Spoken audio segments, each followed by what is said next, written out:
Okay, here it is. With the drum roll, what is the new law regarding apply and suspend? Subject to the transition period that we'll get to soon, you still can do a spousal benefit, but only if the working spouse, the one with the primary working record, is actually collecting. Okay?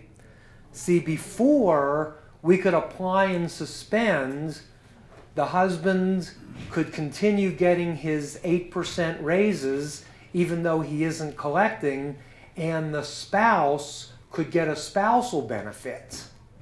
Again, subject to the grandfathering and subject to the transition, the new rule is the spouse can't take a spousal benefit on the husband's record unless he is actually collecting. So now the decision of holding off till 70 is much worse.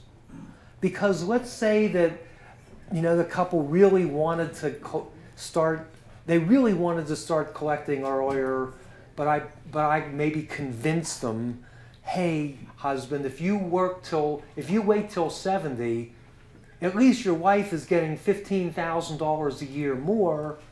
Her benefit is going up by 8% a year. Your benefit is going up by 8% a year. So together, that's going to be really significant. When she turns 70, she'll take the higher of her record with the 8% increases, or half of yours. You'll get your whole amount. The fact that you waited to 70 means that the survivor of the two of you will get that higher amount. And frankly, that wasn't all that tough to convince somebody to do. Now, some people said, I don't care, we're going to take it at 62. But that was at least a viable strategy.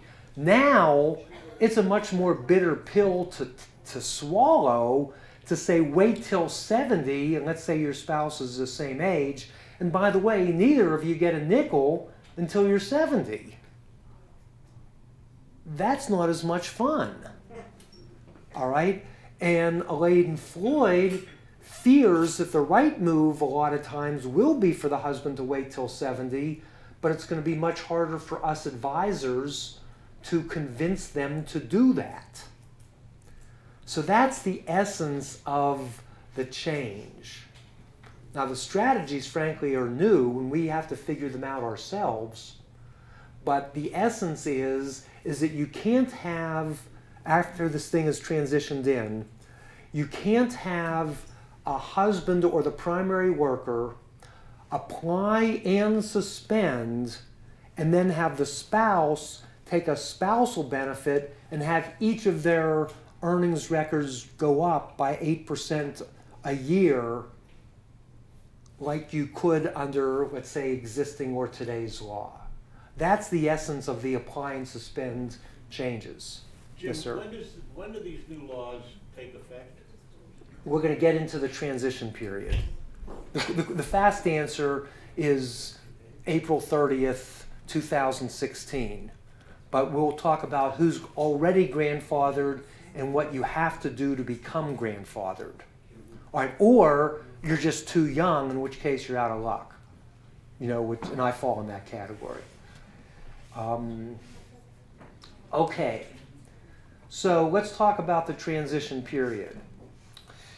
If you have already applied and suspended, you're grandfathered. So boy, do I feel vindicated, because I've been yelling apply and suspend for years. And a lot of people, certainly in the hundreds, maybe in the thousands, and depending on how many people listen to the radio show, etc., maybe tens or hundreds of thousands of people have done this because of the advice that I've given. And I feel great because I got all kinds of questions. Well, what if they change Social Security? What if they change the rules? What if they change the laws? And I would say, well, I don't know exactly what's going to happen, but my guess is you're still going to be better off if you do these strategies. And a lot of people did that, and it turned out I was right. So I feel good about that. All right? The thing that I don't feel so good about is that we're not going to have these strategies going forward, except for a limited number of people that potentially can take advantage of the transition rules and be grandfathered. All right? So that was one thing that I was pretty happy about. That if you already did the apply and suspend technique, which is what we have been advocating for years, you are grandfathered, you're in, you can go jump up and down because your family will over time be at least tens, maybe more likely hundreds of thousands of dollars better off because you took advantage of that strategy.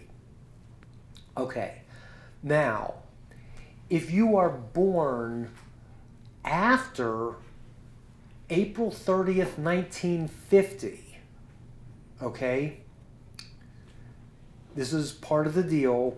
Your spouse can't collect a spousal benefit unless you are actually collecting a benefit yourself.